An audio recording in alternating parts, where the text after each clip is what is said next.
Hello friends, welcome to my channel study for you. So guys, आज के इस video में मैं आपको पहले ही क्लियर कर दूं, आज जो आपका कोई भी एसएससी सीएचएसएल का एग्ज़ाम नहीं है। बस मैं ये वीडियो उन बच्चों के लिए लेकर आया हूं जिनका आगे आने वाले शिफ्टों में जो है एसएससी सीएचएसएल का एग्ज़ाम होने वाला है। और मैं आपको 100% ये गारंटी देता हूँ कि आपके सीएचएसएल के एग्ज़ाम में इसी प्रकार से प्रश्न पूछे जा रहे हैं। तो जिन भी कैंडिडेट्स का आगे आने वाले शिफ्टों में एग्ज़ाम है वो इस वीडियो को जो है लास्ट तक ज़रूर देखिएगा। और आपसे रिक्वेस्ट करता हूं, अभी तक आपने मेरे चैनल को अगर सब्सक्राइब नहीं किया है तो एसएससी सीएचएसएल से रिलेटेड पल पल की अपडेट के लिए जो है चैनल को सब्सक्राइब ज़रूर कर दीजिएगा।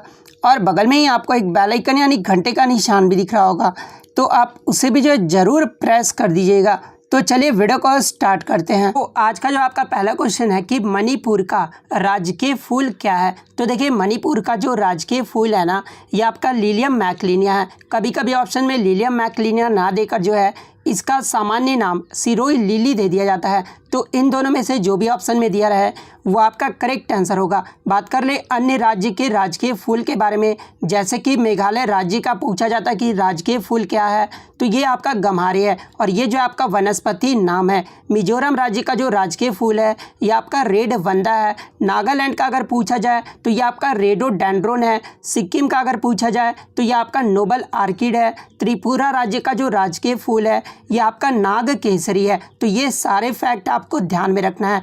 नेक्स्ट आपका यहाँ पर है कि नागरिकता के अधिकारों को बना रहना, ये जो है किस अनुच्छेद में वर्णित है। तो देखिए, नागरिकता जो है ये आपका भाग 2 में वर्णित है। और अनुच्छेद की अगर मैं बात कर लूँ तो नागरिकता जो है ये आपका अनुच्छेद 5 से लेकर 11 में वर्णित है।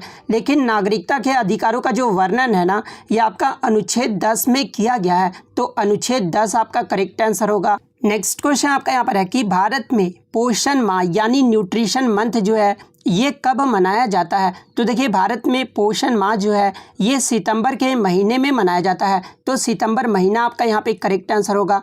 बात कर ले किस अभियान के द्वारा मनाया जाता है, तो देखिए वर्ष 2018 के बाद पोषण अभियान के तहत जो है प्रत्येक वर्ष सितंबर माह को जो है पोषण माह के रूप में मनाया जाता है। इसके अलावा एग्जाम में ये भी प्रश्न पूछा जाता है कि पोषण अभियान ये जो है किस राज्य में लॉन्च किया गया था। तो देखिए, ये जो आपका पोषण अभियान है ना, ये प्रधानमंत्री नरेंद्र मोदी जी के द्वारा अंतर्राष्ट्रीय महिला दिवस के अवसर पर जो है 8 मार्च 2018 को राजस्थान के जो है झुंझुनू में लॉन्च किया गया था। तो ये फैक्ट भी आपको ध्यान में रखना है। यहाँ से एग्जाम में एक प्रश्न और पूछा जाता है कि अंतर्राष्ट्रीय महिला दिवस ये जो है कब मनाया जाता है। तो ये प्रति वर्ष 8 मार्च को मनाया जाता है। तो ये फैक्ट भी आपको ध्यान में रखना है।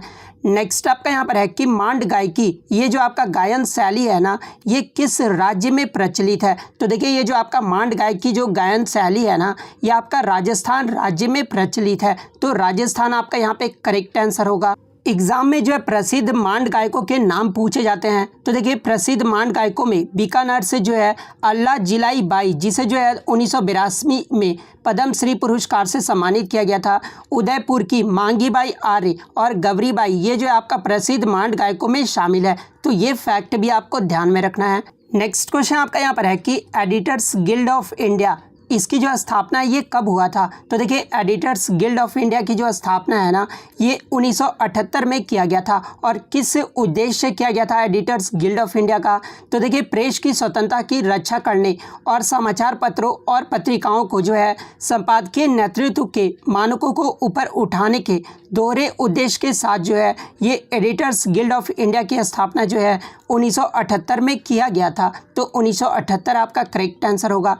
नेक्स्ट आपका यहाँ पर है कि 1963 में किस राज्य का गठन हुआ था। तो देखिए, आपके एग्जाम में जो है गठन से एक क्वेश्चन जो है जरूर पूछा जाएगा। तो देखिए, 1963 में जो है ये आपका नागालैंड राज्य का गठन हुआ था।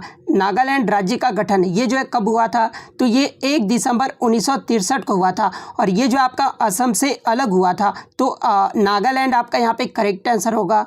यहाँ से एग्जाम में एक प्रश्न और बनता है कि इनमें से 1987 में जो है किन राज्यों का गठन नहीं हुआ था। तो देखिए, मैं आपको बता दूं कि 1987 में जो है 3 राज्यों का गठन किया गया था। वो 3 राज्य कौन कौन से हैं? तो अरुणाचल प्रदेश, गोवा और मिजोरम। इन 3 राज्यों का जो गठन है ये 1987 में किया गया था।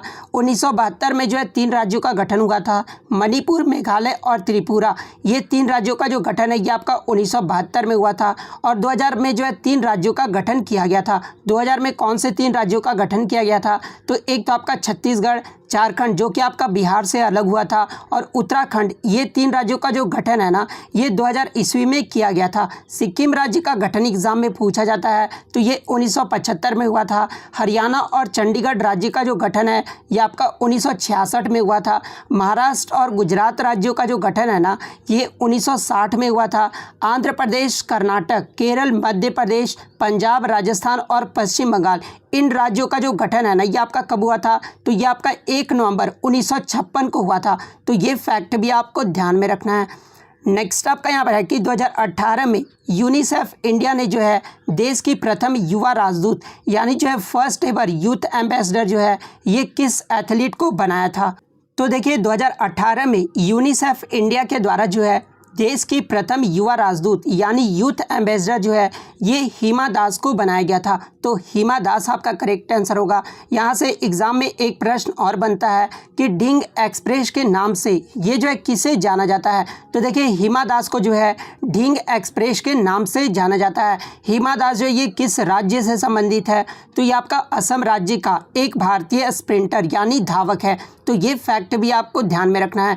यूनिसेफ 2018 में सबसे युवा गॉडविल एम्बेसडर ये जो है किसे बनाया गया था? तो ये आपके मिली बॉबिन ब्राउन को बनाया गया था। और कितने वर्ष की उम्र में? तो मात्र 14 वर्ष की उम्र में जो है 2018 में यूनिसेफ का जो है सबसे युवा गॉडविल एम्बेसडर बनाया गया था। तो इनका नाम भी आपको ध्यान में रखना है। नेक्स्ट आपका यहाँ पर है कि प्रोटीन ये जो है किससे मिलकर बना होता है? तो देखिए ये जो आपका प्रोटीन है ना ये आपका एमिनो एसिड यानी एमिनो अम्ल से मिलकर बना होता है। तो एमिनो अम्ल आपका करेक्ट आंसर होगा।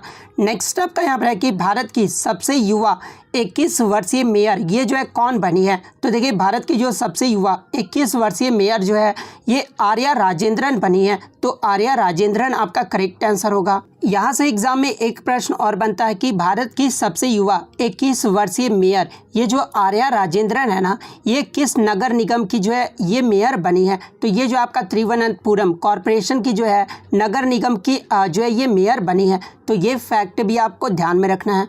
नेक्स्ट आपका यहाँ पर है कि किस राज्य या फिर यूटी का वन क्षेत्रफल जो है वो 0% है? तो देखिए ये जो आपका लक्षद्वीप जो आपका है ना इसका जो वन क्षेत्रफल है ना वो 0% है। देखिए ऐसा नहीं है कि लक्षद्वीप में जो है कोई भी आपका जो है फॉरेस्ट एरिया नहीं है, लेकिन फॉरेस्ट एरिया होता क्या है कि जो आपका डिटरमाइंड बाय गवर्नमेंट एजेंसी यानी गवर्नमेंट एजेंसी के द्वारा जो है ये डिटरमाइन किया जाता है, जिसमें जो आपका लक्षद्वीप में जो है कोई भी फॉरेस्ट एरिया डिटरमाइन नहीं किया गया है। तो लक्षद्वीप आपका यहाँ पे करेक्ट आंसर होगा।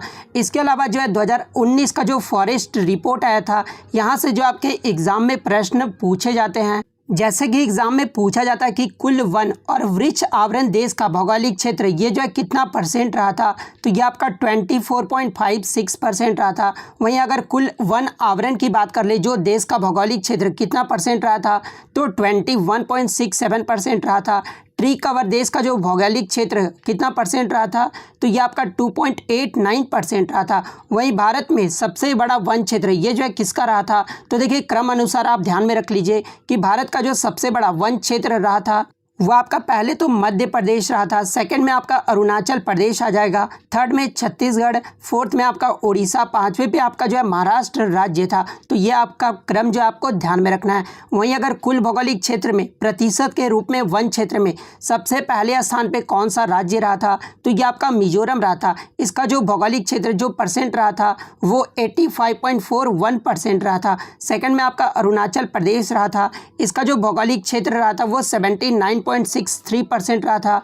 मेघालय आपका थर्ड नंबर पे है, उसके बाद मणिपुर, उसके बाद नागालैंड है। इसके अलावा एग्जाम में ये भी प्रश्न पूछा जाता है कि किस राज्य में जो है वन क्षेत्र की कमी देखा जा रहा है? तो देखिए मणिपुर में सबसे ज़्यादा जो है वन क्षेत्र की कमी देखा जा रहा है, उसके बाद अरुणाचल प्रदेश राज्य में, उसके बाद आपका मिजोरम राज्य में जो है वन क्षेत्र में कमी दिखाई दे रहा है। तो ये सारे फैक्ट आपको ध्यान में रखना है।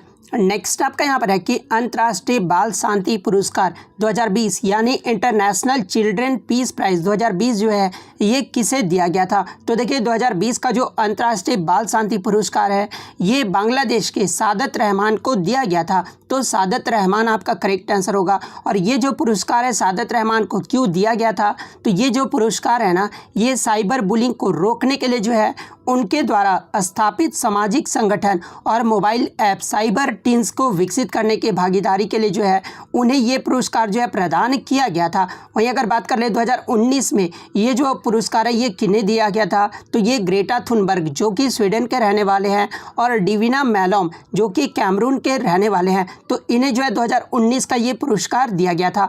बात कर ले ये जो अंतर्राष्ट्रीय बाल शांति पुरस्कार है ये किस फाउंडेशन के द्वारा दिया जाता है, तो ये जो पुरस्कार है ना ये आपका किड्स राइट फाउंडेशन के द्वारा जो है 2005 से ये जो पुरस्कार है वो दिया जा रहा है। तो ये फैक्ट भी आपको ध्यान में रखना है।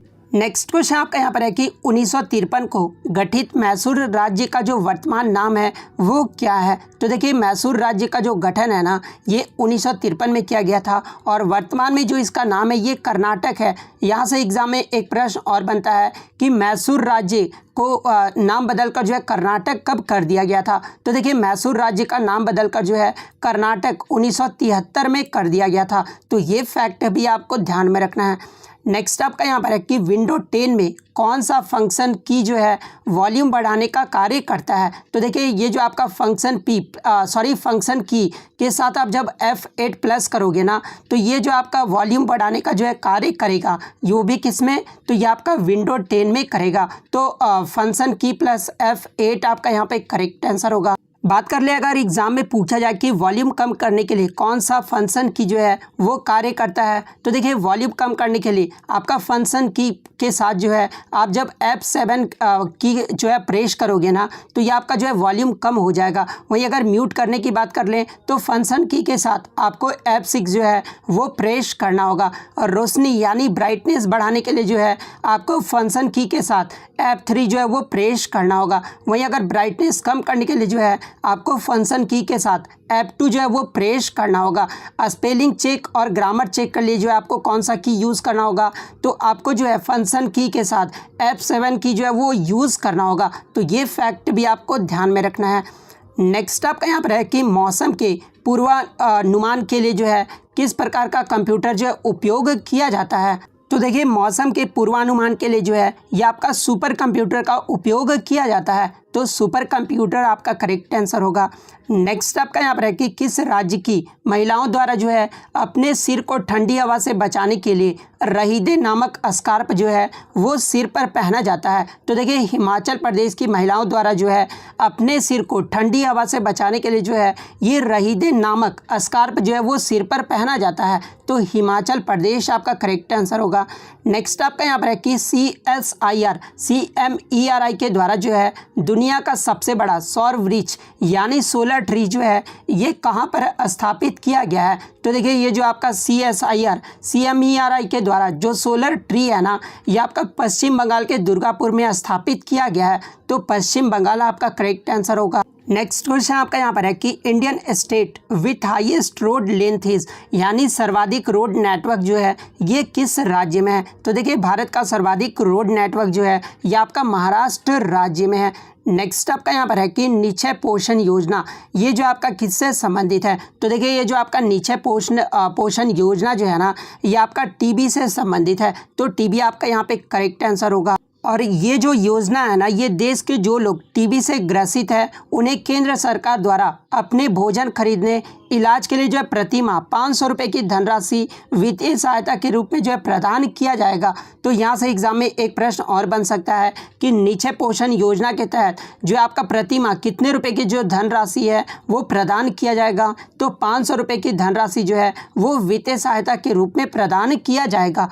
तो ये फैक्ट भी आपको ध्यान में रखना है। नेक्स्ट आपका यहाँ पर है कि most catches in cricket as non wicket keeper in slip यानी क्रिकेट में नन विकेट कीपर के अलावा स्लिप में सबसे ज़्यादा जो कैच है ये किसके द्वारा लिया गया है। तो ये राहुल द्रविड़ के द्वारा लिया गया है। उसके बाद अगर बात कर ले बीसीसीआई का 88वां जो AGMI मीटिंग हुआ था ना, ये 2020 में कहाँ पर हुआ था? तो देखिए 2020 का जो AGM मीटिंग हुआ था, जो कि बीसीसीआई का 88वां मीटिंग था, ये आपका अहमदाबाद में 24 दिसंबर को हुआ था। तो अहमदाबाद आपका करेक्ट आंसर होगा। नेक्स्ट आपका यहाँ पर है कि विद्युत आवेश सबसे पहले जो है ये किसने खोजा या फिर प्रयोग किया था? तो देखिए विद्युत आवेश को सबसे पहले जो है ये बेंजामिन फ्रैंकलिन के द्वारा खोजा गया था। तो बेंजामिन फ्रैंकलिन आपका करेक्ट आंसर होगा। नेक्स्ट आपका यहाँ पर है कि निजाम ने भारत के किस भाग पर जो है शासन किया था? तो देखिए निजाम के द्वारा जो है ये दक्कन क्षेत्र यानी दक्षिण भाग पर जो है ये शासन किया गया था। वर्तमान में अगर राज्यों की बात कर लें तो आंध्र प्रदेश, कर्नाटक और महाराष्ट्र राज्यों में इनका जो है शासन रहा था। तो ये फैक्ट भी आपको ध्यान में रखना है। यहाँ से एग्जाम में एक प्रश्न और बनता है कि हैदराबाद के अंतिम निजाम जो ये कौन थे? तो देखिए हैदराबाद के जो अंतिम निजाम थे ना, ये आपके उस्मान अली खान थे, जो कि हैदराबाद के 7वें निजाम थे। तो ये फैक्ट भी आपको ध्यान में रखना है। फर्स्ट की अगर मैं बात कर लूँ कि हैदराबाद के पहले जो निजाम थे वो कौन थे, तो ये आपके कमर उद्दीन खान थे। तो ये भी आपको ध्यान में रखना है और आपको कमेंट करके जवाब देना है कि निजाम पैलेस ये जो है कहाँ पर स्थित है। ये जो आपको ज़रूर कमेंट करके जवाब देना है। तो इतने एक्सपेक्टेड क्वेश्चन मैं आपके लिए लेकर आया हूँ। तो अगर वीडियो अच्छी लगी हो तो वीडियो को जो है लाइक ज़रूर कर दीजिएगा और इसी तरह का कंटेंट पाने के लिए जो है चैनल को सब्सक्राइब ज़रूर कर दीजिएगा। तो मिलते हैं नेक्स्ट वीडियो में, तब तक thank you, all the best.